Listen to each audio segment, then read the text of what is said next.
think you have the next question. Thank you. I'm Joshua Meyrowitz, Professor Emeritus of Media Studies in the Department of Communication. I would love to get back as an optimist to my shouting the good story about UNH that kept my short break from New York in 1979 to last a lot longer than anticipated. However, I fear that I have had instead to use UNH as a case study in my research on propaganda, having been a witness on May 1st, and as you know, and as your Chief of Staff, Tom Cronin, knows, as a sort of star of my 3 5-minute town council presentations, which are on YouTube, UNH presented a lot of false information about what happened on May 1, and including boldly falsifying an affidavit to justify a brutal assault on a completely innocent student.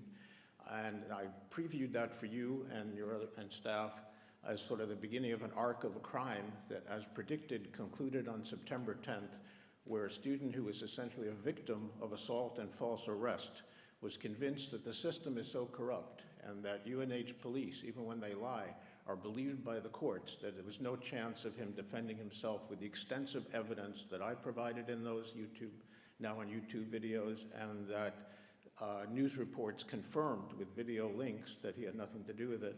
And he was humiliated in front of his father and girlfriend, told that he probably didn't really understand even what was going on in the Middle East, even though he had spoken very eloquently at the Durham Town Council in favor of a ceasefire resolution and was echoed by 16 people resigning from the US government in disgust 5 months later with basically what that student had said, and was told that he probably just wanted to get into trouble and got caught up in a demonstration. So UNH has sort of won in the short term. It's pushed students to accept plea deals, sometimes without presenting any evidence against them. But the long-term reputation of the university relies on not just coming up with good policies moving forward, but acknowledging what has happened and its abdication to the governor and his preemptive attack on the students before it started. Now, I understand. I saw what everybody said about the chief of police out of uniform attacking the students. I was there.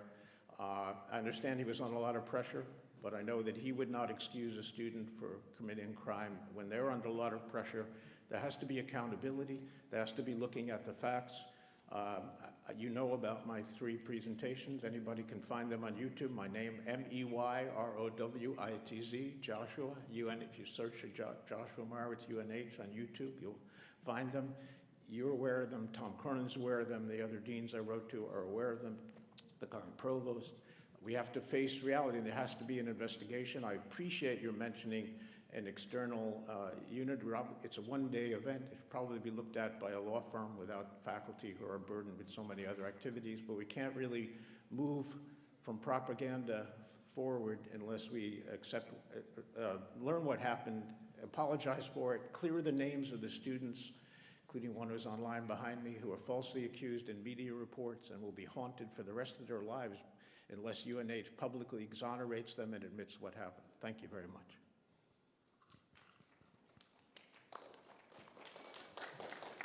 So I want to do a time check too.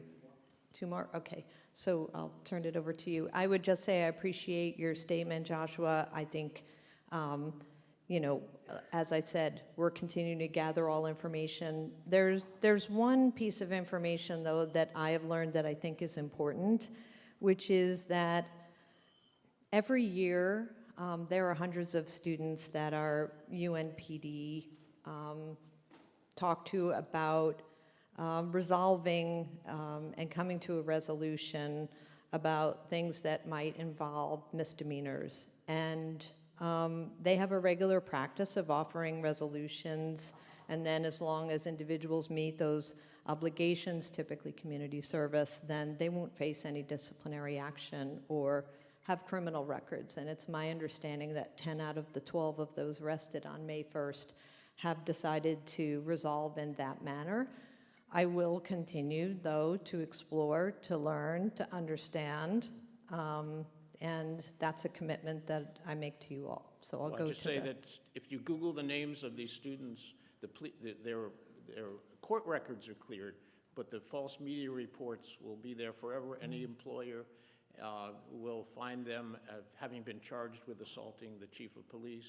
When I showed in my presentations that they were in this vicinity, but were not touched by the chief, did not touch the chief of police. There is something called truth, which universities have claimed to adhere to and to try to reach for. Thank you.